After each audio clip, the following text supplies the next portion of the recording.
करिल बिनती है त्रिपुरारी दोनों हथवा सामने जोड़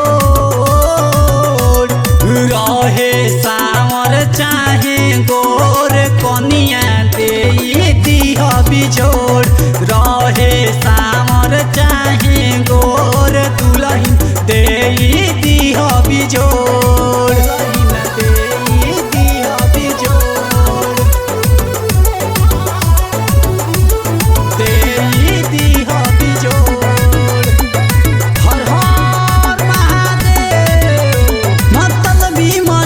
सोनू राजा के बाबा बात जानी डारी सब लड़की खोज तारी बाबा दुल्हा सरकारी